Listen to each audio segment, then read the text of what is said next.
Welcome to A Ride on the Outside. MMA is full of people on the inside, but what about the ones that watch from beyond?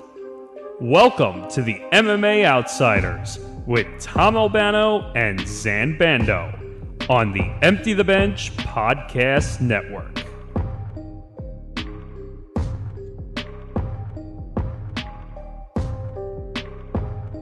Yes, it's episode number 30, the big 3-0 for the MMA Outsiders.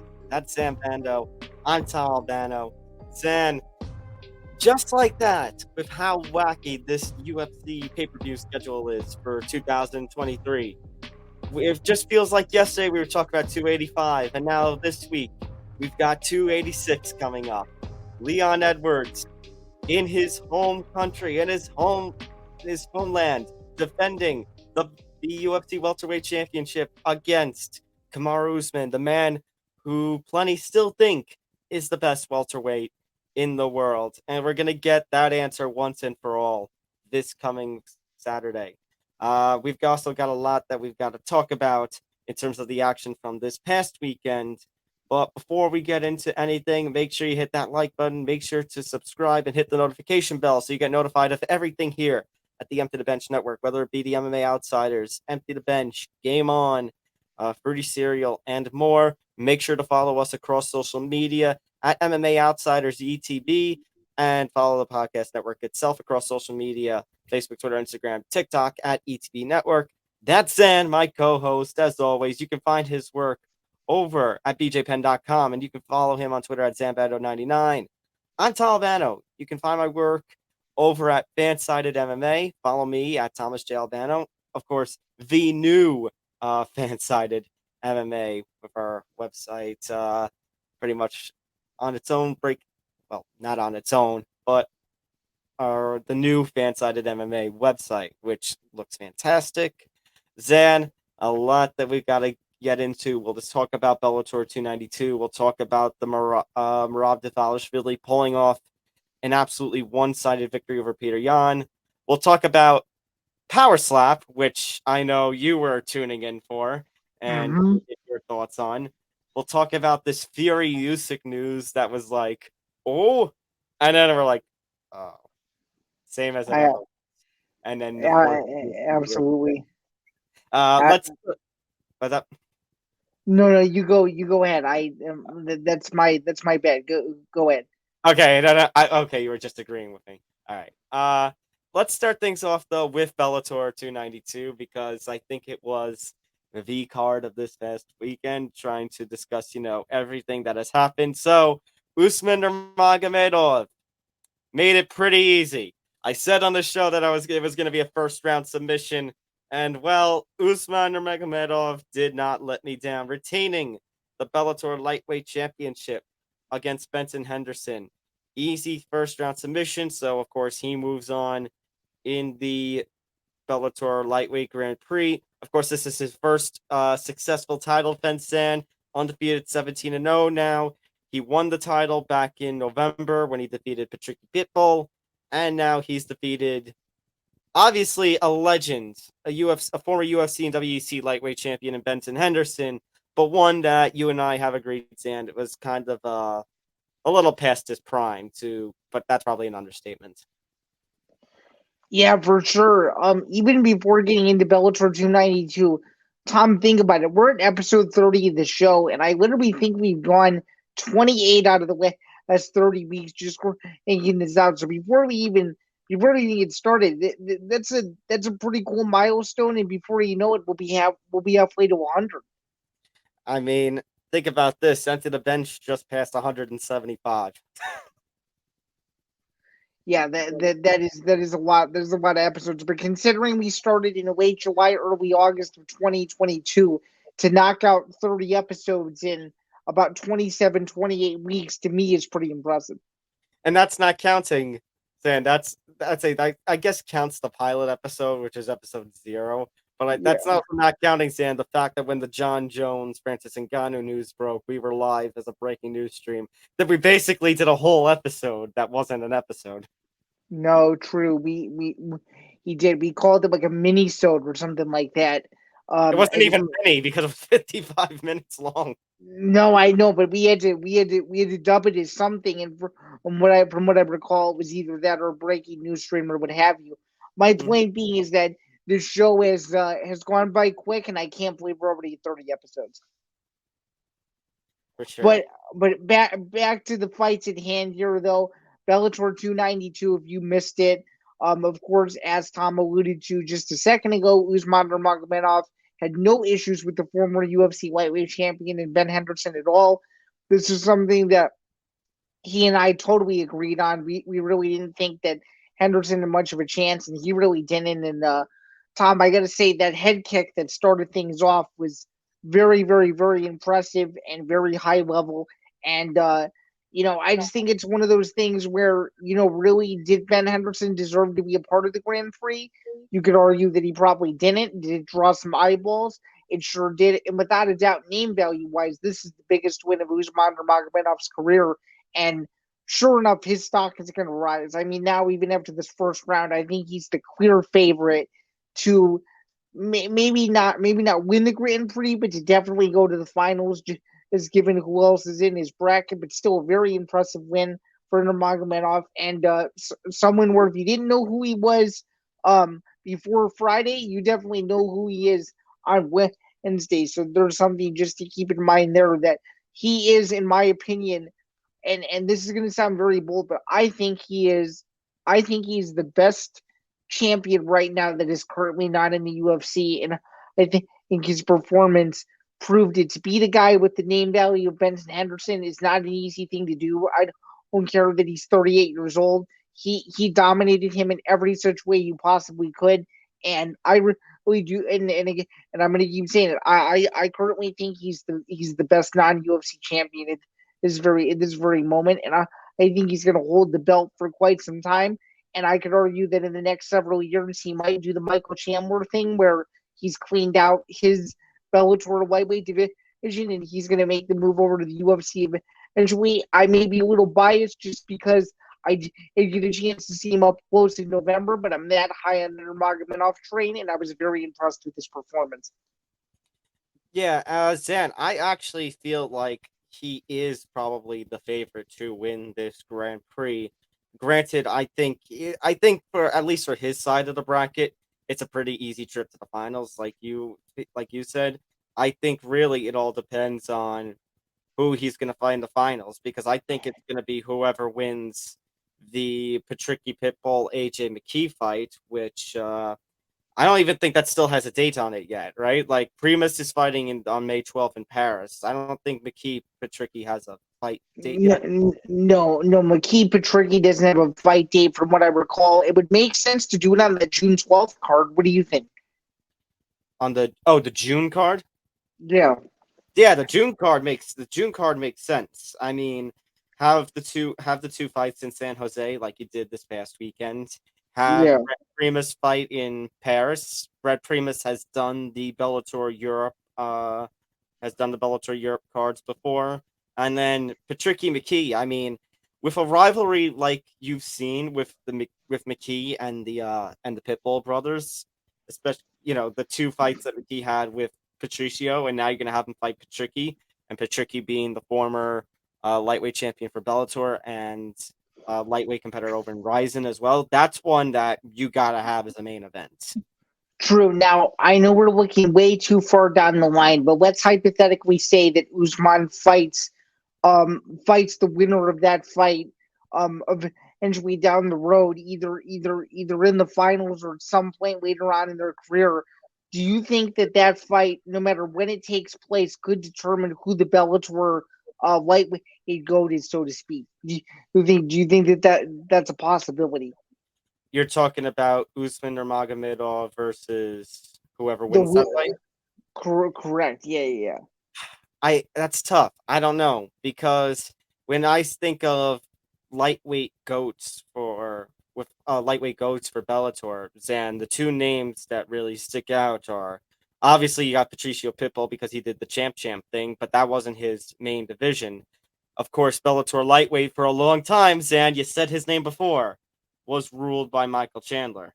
Now, obviously, Michael Chandler He was on again, off again with the belt, holding it 3 times. But that's still the legacy that Michael Chandler built for himself in Bellator is going to be tough to top.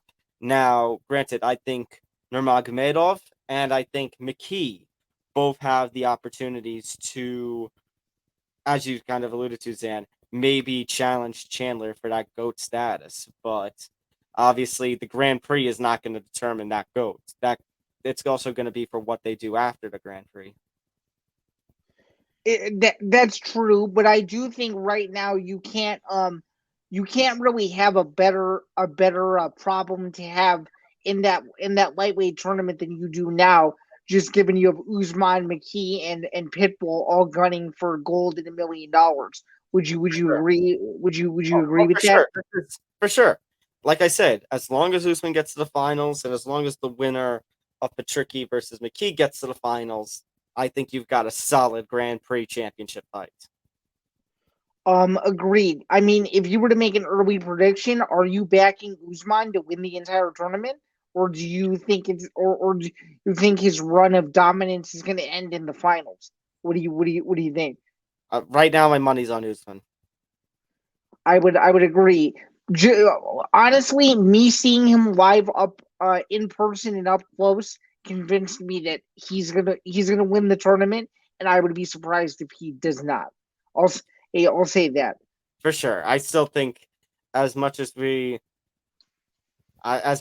talk about with that little rivalry between McKee and the Pitbull brothers, I think Usman Nurmagomedov is the favorite. The way that he defeated Patricky Pitbull, the way he ran through Benson Henderson. I mean, granted, if AJ McKee makes it to the finals, AJ McKee might make it quite the matchup with Usman Nurmagomedov. But I think Nurmagomedov, I think his grappling is on point. I think he's one of the best grapplers in Bellator. Plus, and as you said, you kind of alluded to the first strike of that fight with Henderson, the head kick that he nailed, and he's good with his striking as well. Usman Nurmagomedov is quite the all-around package. Oh yeah, and so I have to ask you this because now Ben Henderson has been a part of two of the most legendary kicks in lighterweight MMA history. The first being the kick off the cage against Anthony Pettis, and now this kick. Do you think it's just bad luck that Benson Henderson was involved in both of those sequences, or do you think that one of them was nastier than the other? I think it's just bad luck. I mean, Zan, the kick Nurmagomedov land was fantastic, but I mean, come on, jumping off of the cage as one of the last strikes, you are not going to top legendary status with that.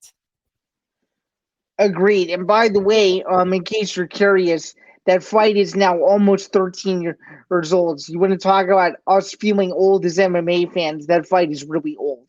So I wasn't curious about that, Zan. I didn't want to feel old right now. Thank you very much.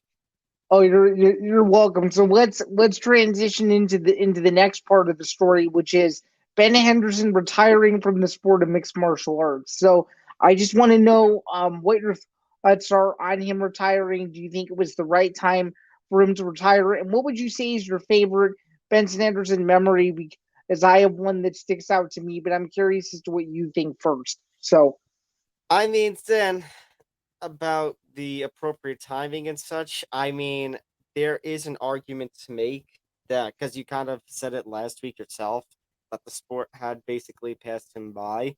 But at the same time, he was still winning entering 2022. He won both of his 2022 fights against Peter Quilly and Islam Mamedov, although that was a controversial split decision. But I thought he lost. I thought he lost that fight. To be fair, what did you think?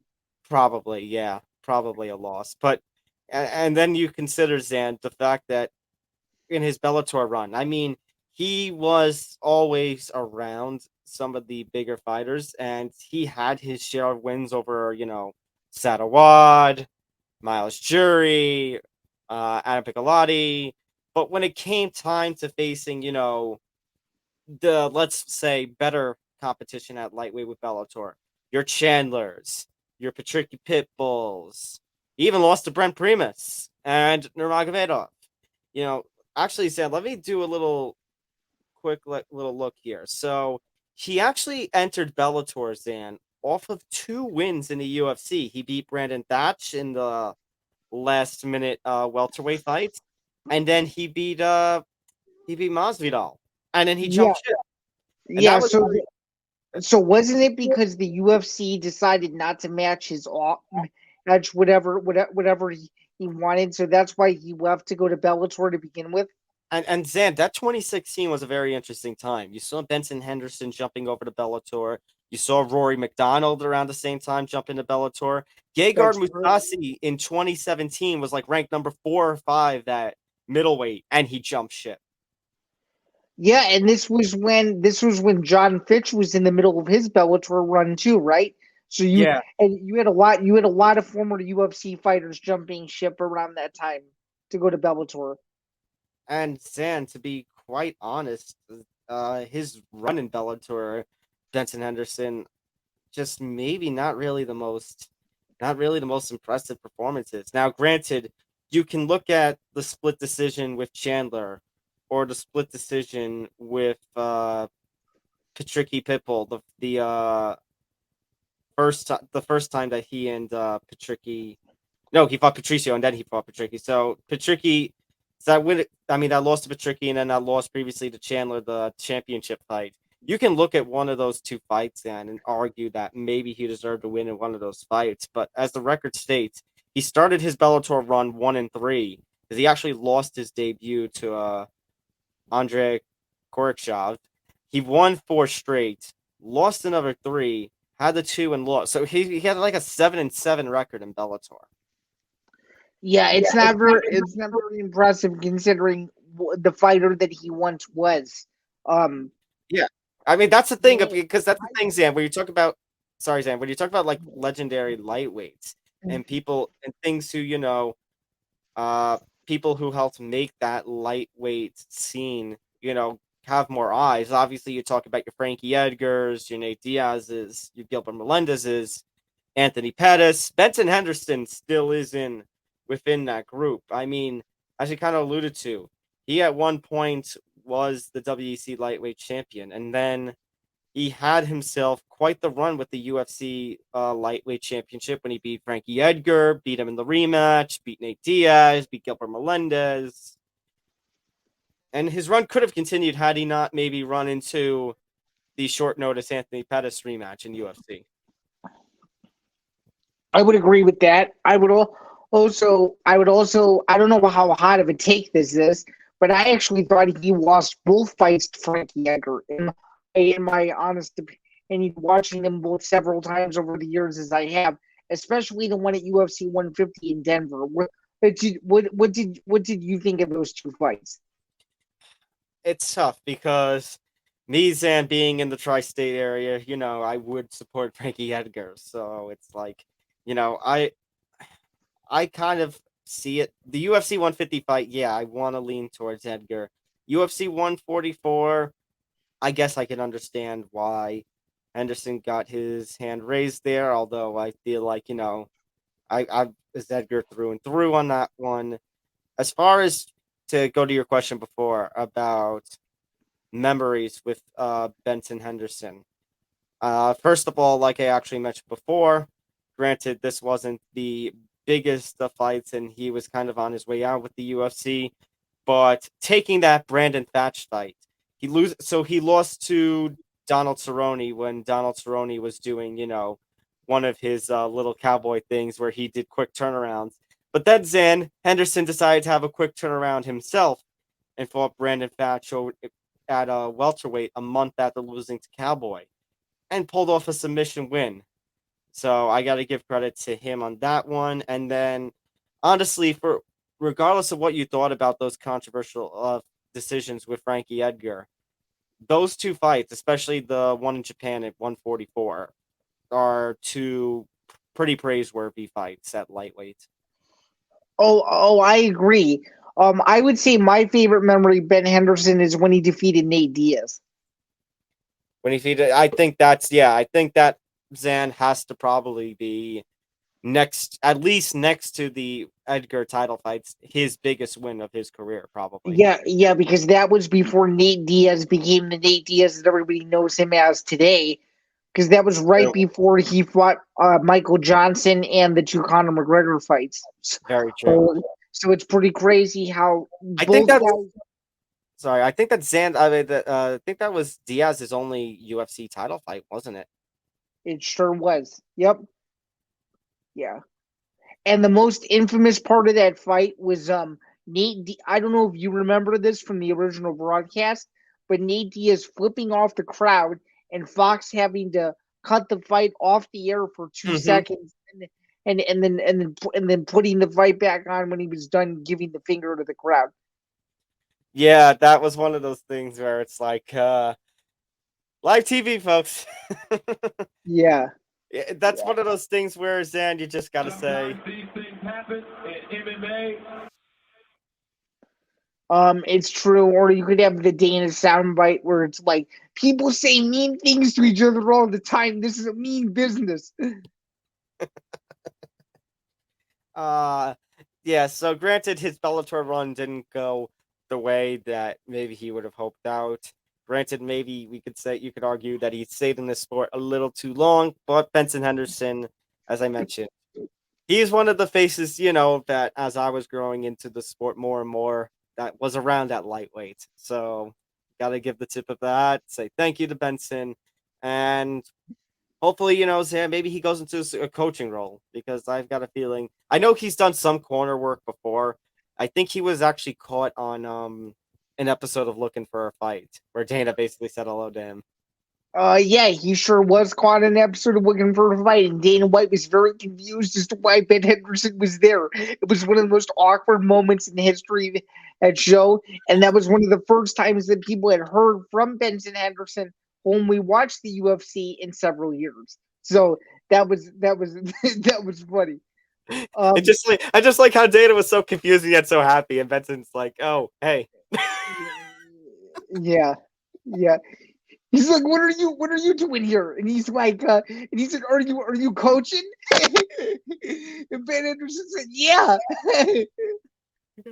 I do hope he goes into. I do hope we still see him around as in a coaching role, in a corner role. So, 'cause I feel like he has the. I feel like he has the mindset and the fighting IQ that he could be a help to an up and coming lightweight. Oh, 100%. The last thing I'll say on Ben Henderson is he doesn't have a very good soft spot in my heart, because he denied Clay Guida a chance at a title shot in 2012, and I've never I've never forgiven him for that. Oh my god! So you're like oh my god, so you're like Flying Brian J when Flying Brian J has that thing about Chris Weidman, watching Chris Weidman beat Anderson Silva. Yeah, exactly. By the way, for you guys who aren't following him on Twitter, you definitely should. He's a hilarious follow slash ex-MMA media member that always likes to stir the pot about something. So yeah.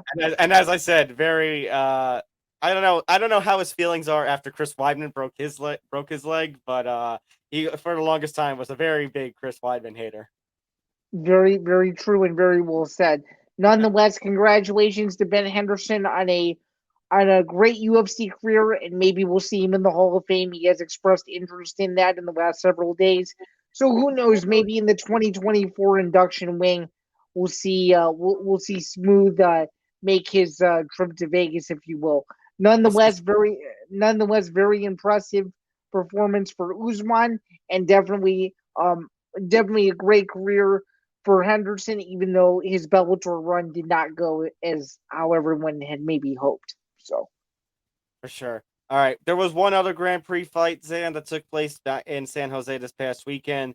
Alexander Shabilit scoring a third-round TKO to Tafik Musayev, who I believe the TKO came on body shots. Yeah, this was a very devastating win, and you very rarely see a body shot knockout as brutal as this one was. But this was a great fight until that point, and he definitely looks like a force at lightweight that no one is really talking about. Again, kind of like what I said with Usman. If you didn't know who Usman was before Friday, the same thing with Alexander. You definitely know who Alexander Shabili is now. And Tafik Musayev is no slouch, and he definitely came in to win. And that fight was everything that I expected it would be. What did you think of it? Yeah, I mean, for sure. It was definitely a fun little fight. Shabili got a devastating finish, and Zain, that was only his fourth fight in Bellator. His four fights in Bellator. He beat Alfie Davis, he beat Bobby King. Those were both in 2021. And then Zain, he actually has a finish over Brent Primus. Now, granted, Brent Primus won the championship in some pretty dubious circumstances at the Bellator NYC pay-per-view, but nevertheless, Very, very true.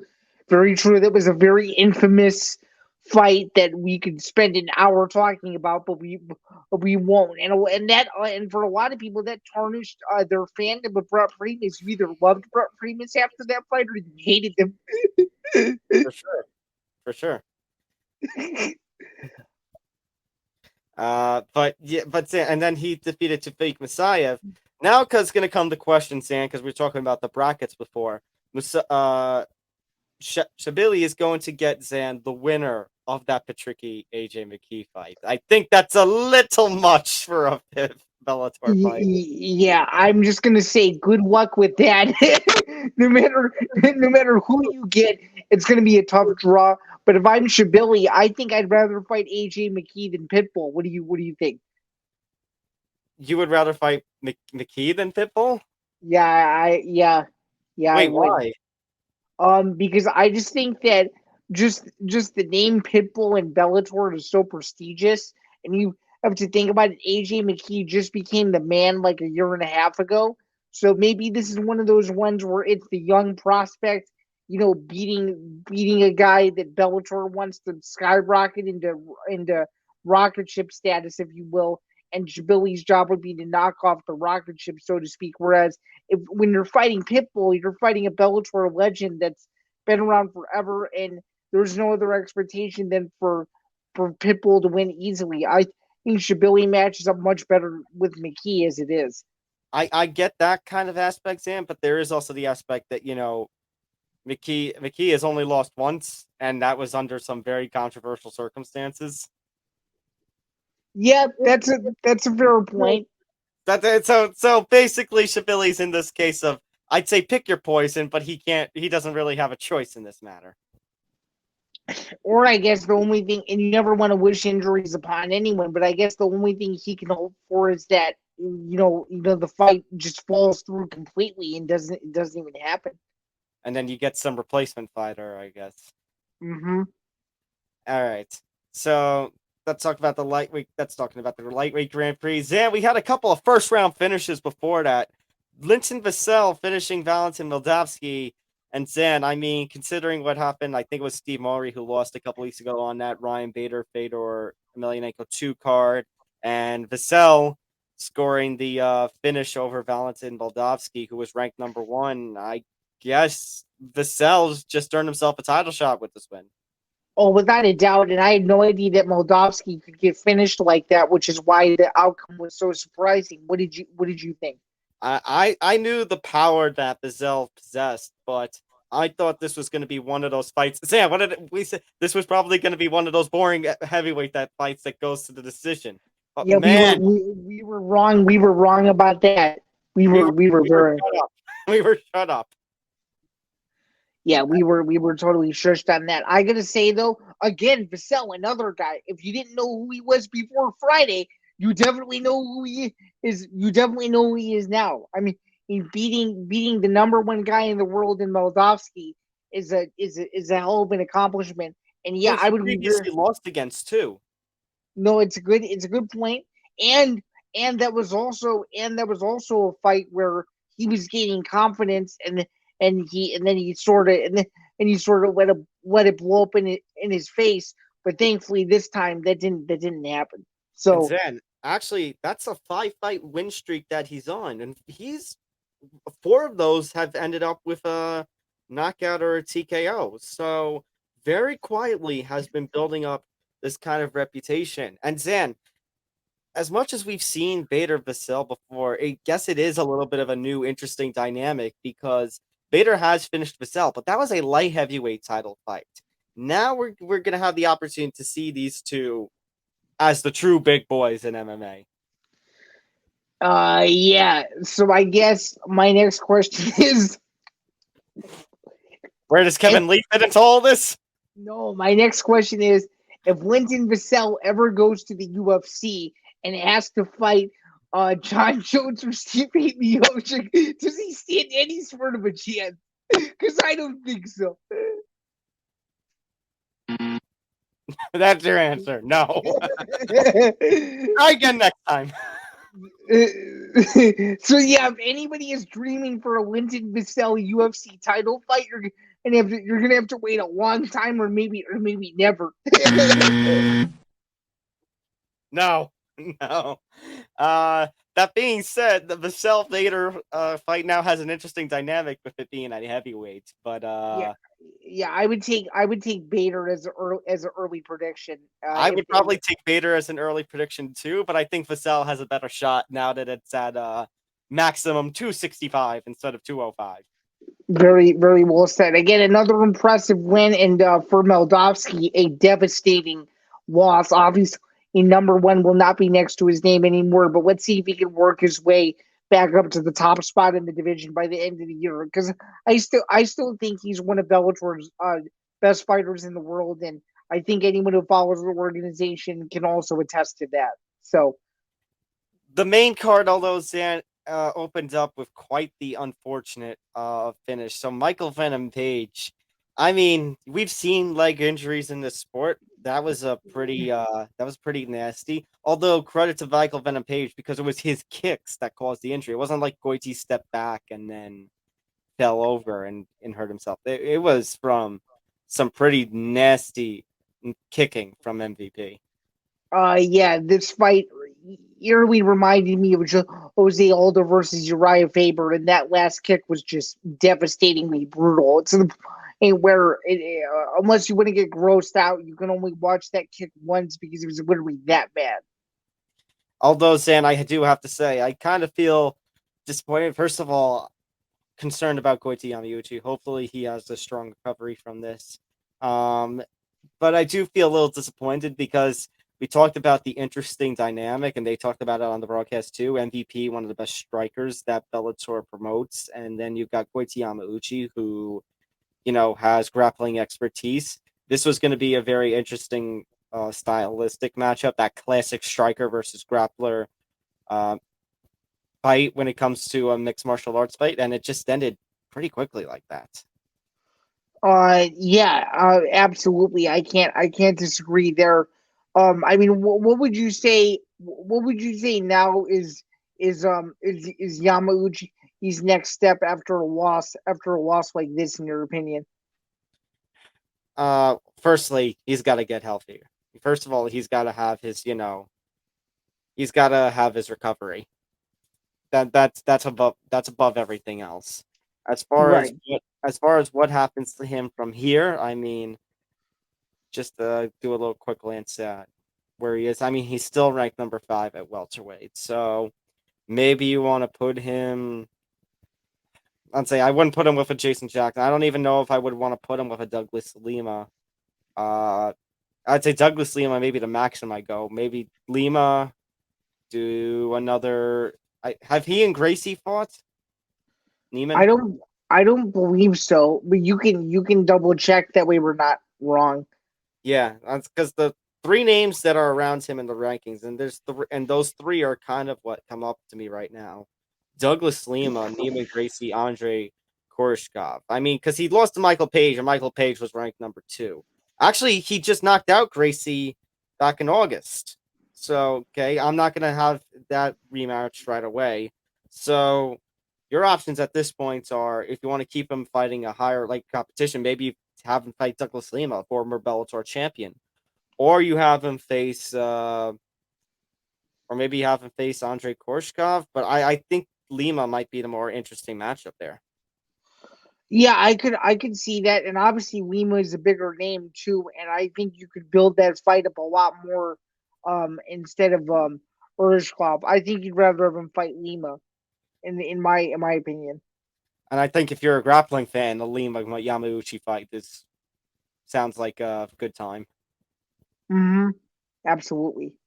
All right. So obviously that was the Bellator side of things. We also had Zain a UFC card this past weekend, highlighted by Merab Dvalishvili dominating Petr Yan. So I want to say this, Zain. I want to preface like this. I called it.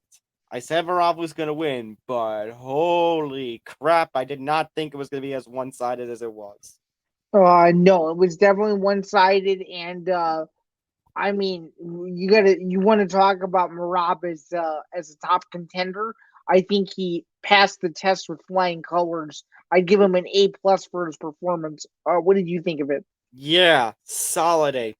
I mean, really, Zain, the only round that you could maybe argue Yan winning was the third, just because of some crisp striking there. But everything else, I mean, Zain, the 50 to 45s on the judges, I mean, that wasn't, you know, let's just get over that. Like, no, Rob, by flying colors, won that fight. It was not even close. And I mean, there's two ways you look at this, and because like we just talked about the Vasyl Moldavsky fight, for Merab Dvalishvili, this is an excellent victory. This is top notch. For Petr Yan, this is devastating. Oh, I think devastating is an understatement. This is a loss that he could not afford, and it just wasn't it just didn't go well for him. Um, I mean, it really just. I mean, what more can you say other than that? I mean, it's a begs the question of where do you go from here if you're the former champion? And honestly, I don't really know. What do you think? I mean, I was just checking the contract status of Petr Yan. So that was the third fight of his of a 6-fight extension he signed at the start of 2022.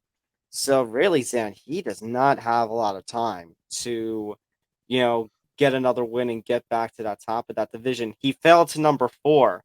He's actually right smack between Cheeto and Sandhagen, who are going to fight in the main event of the San Antonio card next weekend on the 25th. So I think Zain, maybe next logical step is whoever wins that fight. I would agree. I mean, what do you think is the worst case scenario for Petr Yan at this point? I mean, I'll just let it say why I was looking at his contract status, because one of the students that I have basically said Petr Yan to Bellator. And Zain, I'm going to be really honest. If he keeps losing, that's not out of the realm of possibility. No, it is not. But also, you got to think about Petr Yan as being a big draw. I mean, the UFC has given him a lot of huge fights in the past. I don't see how they would let a guy with that much immense talent just walk that easily. I agree, but I think it also depends on what he does in his next couple of fights. So let's say he gets the winner of Vera versus Sandhagen, and I should say the loser, but let's be honest, Zain. Let's be really honest. We've got Cejudo who has the next shot. If Cejudo beats Sterling in May, then probably that's going to be Merab's ticket to a championship fight. But if Sterling beats Cejudo, then I think we know what's going to happen. We know they're going to give the title shot to Sean O'Malley, and that's why Sean O'Malley's kind of on the outside at this point, waiting. I mean, do you think though that there's a chance that Sean O'Malley would have to wait any longer, barring the outcome of Sterling versus Cejudo? Because I don't think O'Malley versus Cejudo is a fight that makes a lot of logical sense. What do you think? No. And again, well, let's talk about the other end of this story, Zain. So we've talked about it. We talked about it when Merab beat Jose Aldo back at UFC 278. Merab and Sterling have such a strong friendship and such a strong camaraderie over at the Serra-Longa team that they are not willing to fight one another, even with gold on the line. And that was actually addressed by Dana White this past weekend after UFC Vegas and after Power Slap, basically implying he kind of gave the hint, Zan, that hey, that may not be best for his career. And Zan, I know you've got other members. I think it was Matt Fravola who basically told in a social media message over to Dana, hey, there are things like, friendship and, the fact that there are things in being teammates and such that you won't understand because you're only looking at dollars. But Zan, this is actually one of those times where I'm going to agree with Dana. If you are in this sport, Zan, and you want the best for yourself, obviously a title is going to come with that. And we have seen, Zan, teammates fight one another over gold. If Merab doesn't want to fight for gold, I mean, then he's got to pray. He's actually got to pray for his teammate to lose to Cejudo in May. Otherwise, I don't see the point in being a bodyguard for the champion. He's doing nothing but, I'll say it, Zan, this might be a little extreme, but if Merab is doing this, he's doing nothing for himself but making himself a legitimate gatekeeper in the division, which he shouldn't be. Oh, I mean, there's no doubt about it. What would you say is the most legendary example of this friends wanting to not fight thing in the past that you've seen, in your opinion? I mean, Zan, the biggest thing that I can think of was the whole Chuck Tito thing, where Tito basically was like, Chuck and I aren't going to fight. We're teammates. Yeah, I would say that would be the biggest one too. But then they eventually fought. That's true too. And Zan, I mean, you look over at Bellator, Zan, and you've got Rafian Stotts, who's the interim bantamweight champion, and he's implied that if he beats Patchy Mix, for the in the finals of the Grand Prix, I mean, there's the chance, and he's acknowledged it, that maybe he will have to fight his buddy in Sergio Pettis. I think Zan Merab at this point is becoming the biggest example of somebody not wanting to fight their their teammate who has gold. True, very very well said. I have to ask you this too. I mean, I think the UFC is going to get this done. Merab meaning give Merab a title shot. But do you actually think it'll be against Sterling, or do you think the UFC will honor his wish? Because I personally don't think they will. I think they have to do a champ versus number one contender fight, because that's simply how the business works. And sometimes you have to fight your friends, and I think that that's what they're going to do. I think, Zan, ultimately that comes down to what Merab wants to do. Now, I'm going off of what you said. I think the UFC is going to gun for Sterling versus Merab if Sterling retains against Cejudo in May. I think, Zan, however, what's going to happen is the fact that O'Malley doesn't have another fight book and, has that win over Yan. He's going to be, to use the example I talked about before with the welterweight division, he's going to be the bait. It's like, hey, if you don't want to take the title shot, we'll just give it to O'Malley instead. Why not fight the winner of Cheeto versus Sandhagen if you're O'Malley? Because that Cheeto rematch could be gigantic. While, Zan, I agree on that, it's not a matter of O'Malley. I think it's Zan. He's the UFC's golden boy at this point. They're gonna want to give him the title shot stat. But they might be in a situation where they have no other choice but to make him fight the winner of that fight. And Zan, I think, Zan, that's the most logical thing, is to have O'Malley fight the winner of Vera versus Sandhagen. But Zan, this is the UFC we're talking about. No, I know it's the new team. It's the UFC we're talking about, and we're talking about a situation, Zan, that we don't normally see. We should see somebody like Merab be willing to fight his teammate, but Merab is being stuck up about it. True.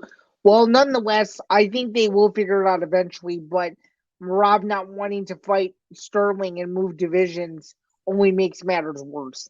So, Like I said, Zan, I think honestly, if you're a Merab, as much as you root for your buddy, this might be the time where you root for him to lose to Cejudo. Because if he loses to Cejudo, Zan, I don't think they go with a Sterling rematch unless it's a controversial decision. I think they just jump on Cejudo versus Merab. I honestly don't think they'll do it at all, no matter how controversial it is. I think you think, in other words, they're going to do Cejudo and Merab the minute they get the opportunity. Absolutely. And Yeah, I don't I can think, see that. and I don't think either which way. I don't think they'll do an immediate rematch, no matter how you slice it or dice it from Sterling and Cejudo. I think it's a very fair argument. I just think, my point being, the minute that they get the opportunity to make a title fight with Merab, they're going to take it. Absolutely. Speaking of Power Slap, Zan, so you watched the finale. And then at the post-fight press conference, did I really just say post-fight press conference for slap fighting? Yeah, you did. So we had the Power Slap finale. You watched it. I didn't. And Dana White said that. The reports are that TBS is not going to take season 2. I'm not surprised, Dan, considering that the show was in jeopardy after the Dana White slapping his wife on New Year's Eve incident. But he says Rumble loves slap fighting, power slap, so they're gonna do season 2, and we're gonna take the next season and we're gonna put it essentially on Fight Island in Abu Dhabi. Yeah, so the finale I thought was good. I thought the production value was good. The main event between Wolverine and Darius the Destroyer lived up to the hype. It only took one slap for that fight to end. That rivalry is finally over. Apparently, it was the 4th time they had faced each other, so that was kind of interesting.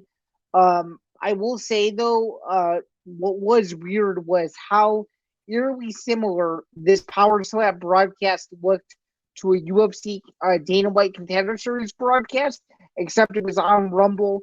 And also, I don't know if you caught this, but Matthew Wells of MMA Junkie caught that a bunch of tweets that the UFC were putting on the screen actually weren't even real. They were from like bot accounts or something.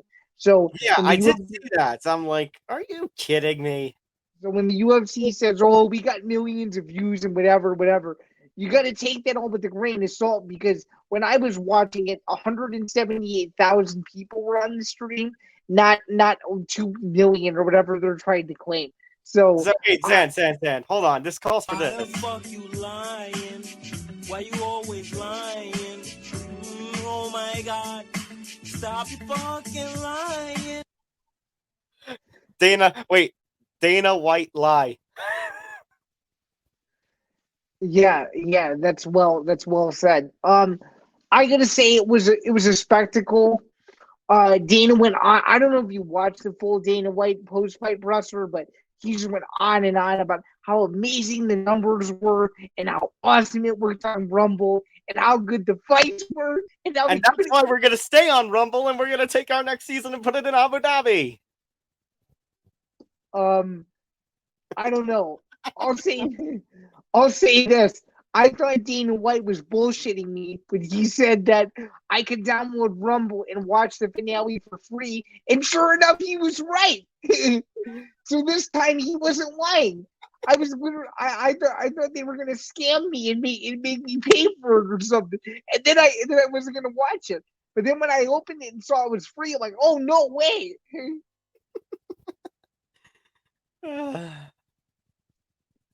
I gotta say this. It's a spectacle. it's absurd. The knockouts were just absolutely crazy.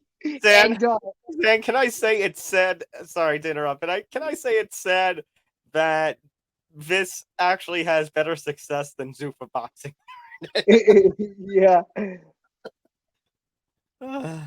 Speaking of boxing, so what the heck? So Fury Usyk are gonna fight in about a month and a half, and we just didn't know it. Apparently, which would Um, make for two crazy weekends in a row with Tank versus Ryan Garcia the 22nd, and this potential Fury Usyk fight on the 29th. Start to get your money ready, but Zan, I think I only have one response to this story. Boxing gets in its own way once again, because of course it does. And by the way, this fight was supposed to happen the same weekend of the Jake Paul Tommy Fury fight, and didn't happen. This fight's been given new dates like 3 or 4 times now. I mean, Zan, Watch it not even happen on April 29th now. I'll say that. Zan, are we going to really have a press tour? And as much as I want Fury versus Usyk, and I want an undisputed heavyweight champion in the sport, what's the realistic possibility we're going to have a deal and a press tour and training camps all for April 29th? It's I doubt it, because right now at the time of this recording, it's March 15th, and that is a little over a month away. Well, nearly a month away now. Yeah, so I don't. Press X to doubt. Pressing X. Yeah, no kidding. I press X to doubt on this fight ever happening. Sad enough. Yeah, unfortunately, unless a miracle happens. Nonetheless, that's the only boxing news in town for this week. We want to move on and talk about the big tuna, if you will, UFC 286, which is going to be taking place in London this upcoming weekend. The long-awaited trilogy fight between Leon Edwards and Kamaru Usman at a special time of 5 p.m. Eastern on pay-per-view. Tom, I believe early prelims begin at 1 Eastern and TV prelims begin at 3 Eastern. That sounds right. Because back by me, it's the pay-per-view begins at 4. So that makes sense. Tom, this fight has obviously been highly anticipated ever since the kick heard around the world. The promotion for this fight has been absolutely ridiculous. Tickets are thousands of dollars. You can't even buy a ticket to this fight if you tried. By the way, I want to tell you another fun fact. It's the first UFC championship fight in London, England, since UFC 204 when Dan Anderson fought Michael Bisping in 2016. I cannot believe it's been that long since the UFC had a pay-per-view. And Zan, I actually got completely fooled on the time because, Zan, I remember that Henderson Bisping 2 card. They didn't change the time. It was a 10 p.m. Eastern pay-per-view time. It was like 3 or 4 in the morning over there when the pay-per-view was starting, and the place was still packed. Yeah, thankfully they're not doing it this time around, but hey, I'm going to be an advocate here, and I want to see more 4 p.m. Central pay-per-view starts. This is awesome. This is awesome. I can be done by 8 o'clock in the state of Illinois, and so the rest of my evening off. That's pretty damn good in my opinion. That Zan is always the one positive I have when they do international pay-per-views, namely the Abu Dhabi cards. That's the one positive. There's always an early start time that you can just be done by the evening. Very well said. In terms of the fight itself, I really do think that Kamaru Usman is going to prove his dominance and regain his UFC welterweight championship in a very closely contested fight. I think Usman pushes the pace, uses his wrestling, frustrates Edwards and tires him out. You could see Usman nearly finish Edwards, but I don't think that's going to happen. Edwards is going to hang in there. He'll land a couple nice shots, but I just think Usman has learned his lesson from before, not to get too overzealous, and I think it's going to go very similar to the first fight between these two. What do you think? I think Leon Edwards showed some promise in that second fight. I mean, he became the first man to score a takedown on Kamaru Usman. He obviously landed the head kick heard around the world that won him the championship. Remember, to win a championship, Zan, on a decision, you got to fight a full 25 minutes. Kamaru Usman only fought 24. And so you got to give credit to where credit is due for Leon Edwards. But Usman did show that had they gone to the scorecards, he would have won the fight easily in that second fight. He definitely has the better grappling ability. I still think he's the stronger of the two fighters. I think, as you mentioned, Sam, he got overzealous and overconfident in that fight. I still think Kamaru Usman is the best 170-pounder in MMA right now, and he is going to prove it this Saturday. Hashtag Zain, hashtag and new, hashtag and once again. Kamaru Usman, I'm going by unanimous decision, regains the welterweight championship. Yeah, and as you can see here, I have the entire card up on Tapology as we speak. This is I gotta say, for early start on a pay-per-view, this is a pretty solid card. What are your early impressions of this card as a whole? We have 15 fights on this bad boy, so buckle up for a long, dragged out night or a lot of really quick finishes. One or the other. Yeah, and I got to give credit that they are giving attention, Zan, on this card to some international names. I'm not just referring to England itself. I'm just referring to international in general, because obviously you've got Gunnar Nelson from Iceland. You've got Jack Shore fighting in the main prelim, the Welsh-born fighter. You've got Joanne Calderwood of Scotland competing. Joanne Wood, pardon me, of Scotland competing on this card. You've got a whole bunch of international talent surrounding. And then, of course, you got Rafael Fiziev from Kazakhstan competing in the co-main event in a very huge opportunity, Zan, against the former interim lightweight champion, Justin Gaethje. Yeah, I mean, this is an enemy territory for Justin Gaethje, but considering he's going international, let's just call it enemy territory. This is a very underrated fight for Gaethje. You could argue this is a trap fight for him, just because Fiziev snuck up on everyone out of nowhere in 2022 to become one of the best contenders in that division. It's going to be a very close fight, but I see Gaethje edging out a decision. I also would see Fiziev getting him in trouble a little bit and Gaethje surviving during the midway part of the fight. That's going to be an action-packed fight of the night contender, no question about it. And even if Fiziev loses, his stock is going to rise because there's no way Fiziev is going to be in a boring fight. And as long as I've been watching him, which hasn't been very long, but for as long as I've been watching him, he's never been in a boring fight. And there's no way that this fight between these two isn't boring either. So there you go. I'll say, Zan, Gaethje versus Fiziev is my pick for fight of the night. You know, my pre-show pick for fight of the night. I think Gaethje wins. I think he does classic Gaethje, though. I think he gets it done late in the second or at some point in the third round. Finishes Fiziev.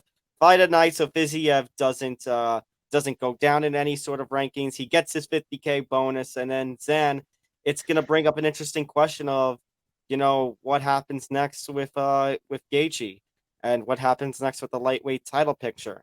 Because do you think, Zan, that, I mean, we got Charles Oliveira and Beneil Dariush coming up in May. So you're going to have the winner of that fight. You're going to have the Gaethje, should he win, or Fiziev, or even Fiziev if he wins. And then you're going to have the winner of Oliveira versus Dariush. I already said them. Dustin Poirier, who defeated Michael Chandler in November, as potential next challengers for Islam Makhachev. Yeah, you're leaving one fight out there, and I think you did it on purpose. But we also have to look at the big elephant in the room, which is Conor McGregor versus Michael Chandler. Do you or do you not think that the UFC would not instantaneously make Justin Gaethje versus the winner of Conor McGregor versus Michael Chandler? Okay, I was talking about a title shot. I was ready to give you all the sound effects, Stan, that I did for Jake Paul just a couple weeks ago. I was like, no, okay. As a potential next fight for the winner of, you know, either giving Conor McGregor, you know, if Conor McGregor gets past Michael Chandler, having Conor McGregor fight Justin Gaethje, or to have a Justin Gaethje-Michael Chandler rematch. You know, I don't know, Zan, one of the greatest fights 2021 ever had. Sign me up. Yeah, all of those sound good, but could you imagine, though, the UFC just decides, yeah, let's make Justin Gaethje versus Conor McGregor for the most random UFC interim lightweight championship we've ever seen. Okay. Now I'm mad. But hey, would that not be the most typical UFC thing ever though? Of course. That doesn't mean I like it. Then if that fight actually happens, I'd have to ridicule you for months until the fight actually happens. But in all honesty, though, Justin Gaethje fighting the winner of Oliveira versus Beneil Dariush sounds a lot more realistic than what I just said, and would make a lot more sense ranking wise, of course. So For sure. All right. my pick is Justin Gaethje by unanimous decision, 29-28 on all three judges' scorecards. Very close fight. I think he edges it 2-1. It'll be a good one though. All right, Zan. After all that Conor McGregor talk, now I'm ready to move on to Gunnar Nelson. Gunnar Nelson taking on Bryan Barberena. I like this matchup, Zan. Gunnar Nelson is coming off of a win. We haven't seen him in a year. He defeated Takashi Sato last time out. He's won 2 of his last 4. Actually, he's only won 2 of his last 5. But his losses, Zan, I mean, he lost to Santiago Ponzinibbio. He beat Alex Oliveira. And then the Sato fight was his first fight in about 2.5, 3 years. Those losses prior to that, Zan, were Leon Edwards and Gilbert Burns. Those aren't bad losses. Meanwhile, with Bryan Barberena, you've got him coming off a loss to RDA from December. Prior to that, he had a 3-fight win streak, defeating Darian Weeks, Matt Brown, and Robbie Lawler. I like this matchup.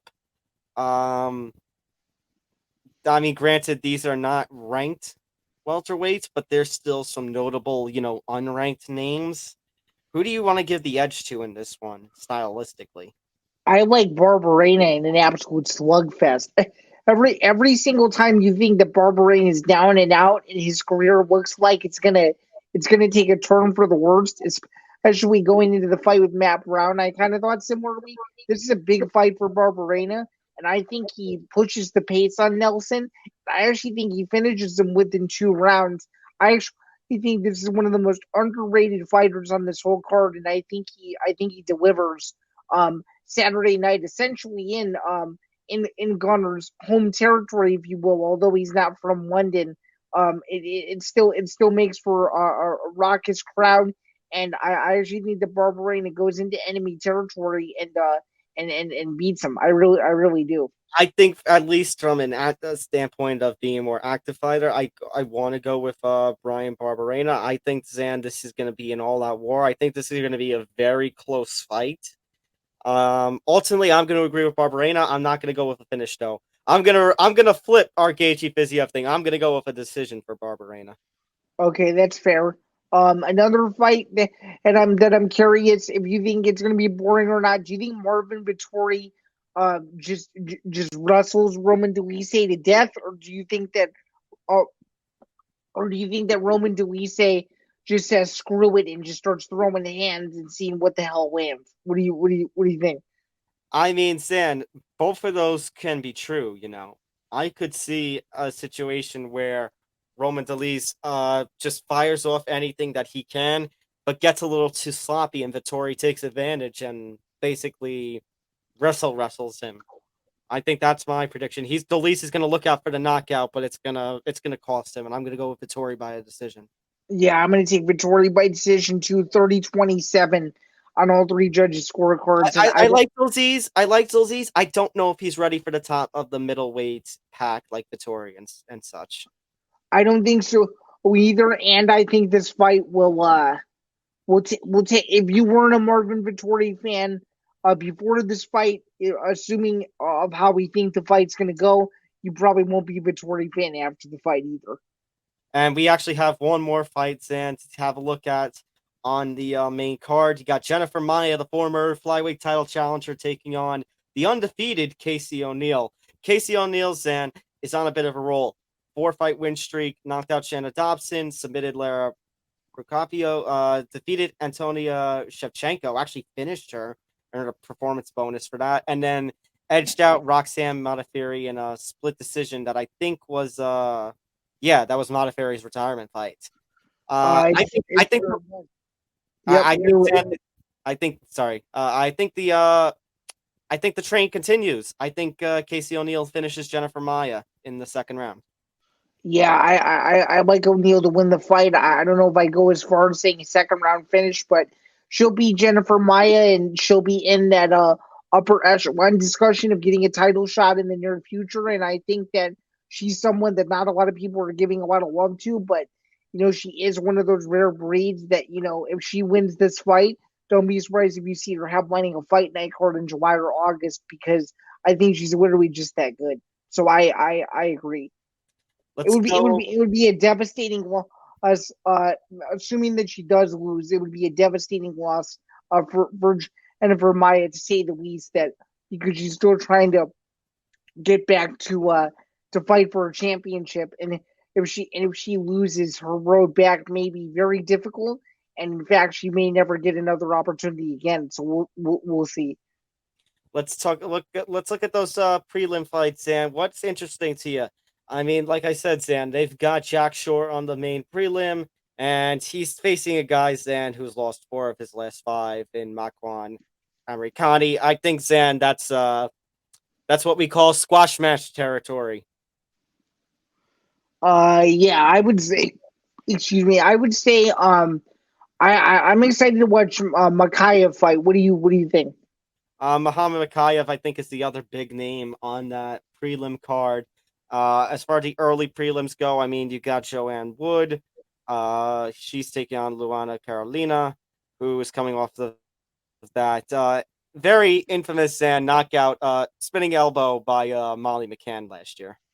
Oh, that's right. Yeah, so it has been a while. It's been a year. It's been almost a year, because that fight was that was in March too, right? It was almost exactly a year. Yeah. Wow, that is nuts. That is crazy. So maybe a rebound fight for Wood there.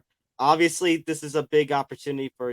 Actually, yeah, this is a big opportunity, Zan, for Jake Cadley, and that Lerone Murphy Gabriel Santos fight looks interesting. That's headlining the early prelims. Oh, sorry about that. Yeah, I agree, and I actually think that you could see a potential upset in that fight, just considering that Santos is undefeated, and I don't think a lot of people really know who he is. So that'll be interesting. All right, let's do a best bets. What, Zan, are you looking at? What would you put money on for this card? Oh wow, this is a great question. I'm gonna say here. I'm gonna scroll up and yeah. So I would say I think stop sharing for now. I would say best bets. I would say Marvin Vettori by decision. I would say Leon Edwards versus Kamaru Usman over 2.5 rounds, and then my final bet would be Muhammad Makayev inside the distance. So those would be my 3 picks. I'm gonna go. Let's see. I'm gonna go with what was your bet for Edwards Usman? I got it over 2.5. Over 2.5 rounds. Okay, I'm gonna agree with you. Over 2.5 rounds for Leon Edwards versus Kamaru Usman. I'll take Marvin Vettori via decision, and then let's see. Let me actually have a look at Jack Shore's fight history. All right, he hasn't had a lot of. He has a couple of submissions. He actually coming off a submission loss. It was the first loss of his career. Let's see. I'll go with a Jack Shore submission prop. Really interesting. Yeah. Okay, what is your reason behind that? I think, Zan, I mean, Makwan Americani has lost 4 of his last 5. I think this is just typical UFC. They're setting Jack Shore up after a loss to Ricky Simone. They're setting him up with somebody who's easy talent to get a win, especially, Zan, in front of the English crowd. Yeah, to get a win and to get his opponent cut potentially too. Yeah, for sure. I Yeah. totally see that's what's happening. And could you see Amir Khan go back to the regional circuit if he ends up losing, in your opinion? 1,000%. 1,000%. Overall, I know we like to grade cards after the card, but because this card is so stacked, before watching any of the fights, what would you grade this for an international flair? I would actually give it an A minus. This is a solid card. I was thinking along the same lines, A minus B plus around that for the international flair. Absolutely. So again, just to clarify, the pay-per-view begins at 5 p.m. Eastern on ESPN Plus, stateside with the prelims and early prelims right before. You can catch the televised prelims on ESPN News, and of course, the early prelims will be on ESPN Plus and UFC Fight Pass, as the UFC pay-per-view train of Q1 that we said was going to be the best Q1 in company history. I think it's slowly but surely living up to that. And if 285 was any indication of how awesome that card was, 286 should be, which would be nothing but spectacular. As you guys obviously already know, we're slowly but surely inching towards my favorite time of the year for the UFC, which is their summer slate. So we're going to be excited to cover more information about that as the time comes. Tom, I wanted to close with this. You've watched the UFC for a very long time. What is your favorite UFC event that they've ever done in London? I think it's hard not to argue that last year's card was unbelievable, but I would also say Anderson Silva versus Michael Bisping was pretty awesome too. Yeah. I'd probably Zan lean towards last year's card. Just the raucous crowd, especially Zan, after all that time away due to COVID. I want to go with last year's card just simply for the environment that crowd produced. Although Michael Bisping versus Anderson Silva is probably one of the best fights they've ever had in that country. For sure. And now I have to ask you this other question, because the UFC is going international. If there was a dream UFC pay-per-view that was international that you'd want to attend, who is fighting in the main event and where is the card? Oof. I mean, Zan, I will say, and I think I've said on this show before, I know Bellator has a hold of the Italian market, but as somebody of Italian blood, I want to see a UFC card in Italy at some point. I don't know why the UFC hasn't had a card in Italy yet, at least a small fight night or not. As far as who is main eventing that card, that's tough because if they want to go to Italy, obviously they're gonna need some sort of Italian representative, and the only one I could think of really is Marvin Vettori. Yeah, and I think it would be better for the UFC if the headliner in the Italy event was a champion. And unfortunately for Mr. Vettori, he does not hold a belt at the moment. So I think that would make it a little bit harder. For me personally, I would love to go to a UFC event in Ireland. I don't care who's fighting in the main event, just to see the madness of the three arena in Ireland would be absolutely insane. That's why, Zan, if for Ireland, I would love to go to a Bellator card there because Bellator goes all out with its international cards, especially when they go to Ireland. Oh, I would go to a Bellator Ireland card just for the entrances alone. I love the crowd in Ireland whenever Bellator goes there. Okay, my final hypothetical question. I don't have an answer to this because I've been lucky enough to see a dream fight in person. But if you were to have one dream UFC fight that you could go cover or go watch as a fan anywhere in the world, where is the fight and where is the main event? Madison Square Garden, obviously, is the easy answer. Okay. That's my home. That or Vegas. That or going to the T-Mobile in Vegas because that's the UFC headquarters. Okay. Those are solid. It would probably have to be some sort of John Jones fight because he's the only one that's really around right now that is in the GOAT conversation. So John Jones versus I mean, Francis Ngannou it's still technically going to be a dream fight forever at this point.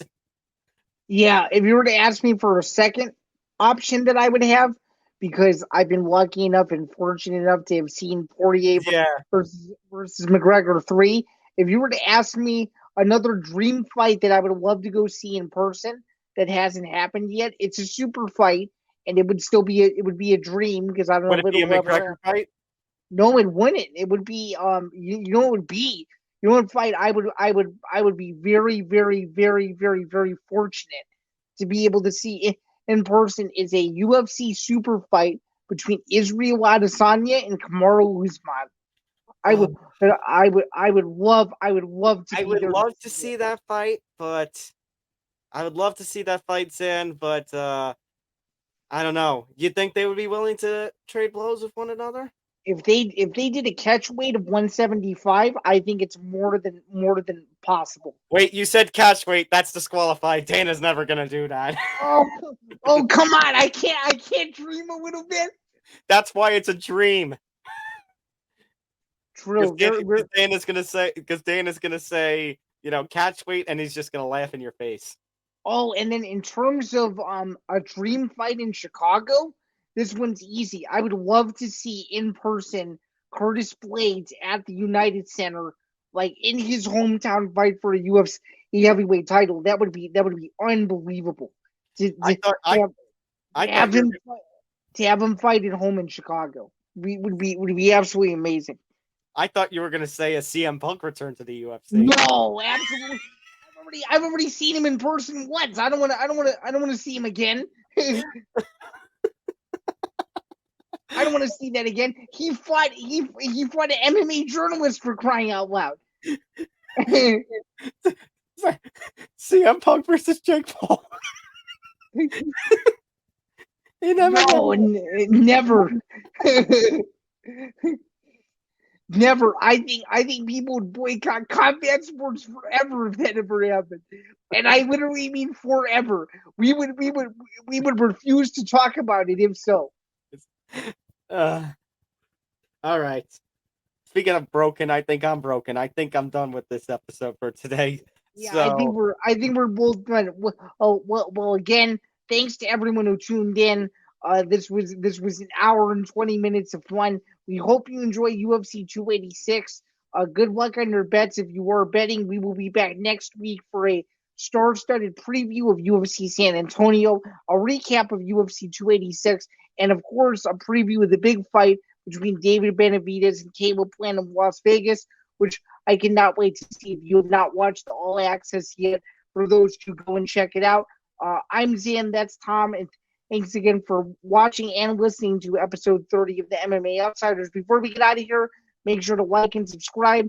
Make sure to follow Empty the Bench Network all across social media. You can find the MMA Outsiders at MMA Outsiders ETB across social media. You can find my work at bjpen.com. You can find Tom's work at Fansided MMA. You can follow me at Zambando99, and you can follow Tom at Thomas J. Albano. Well, thanks again for everyone that tuned in this week, and we will see you next Wednesday morning, same time, same place on the other side. Take care, everyone. We'll see you next week. Go to fights this weekend. Take care.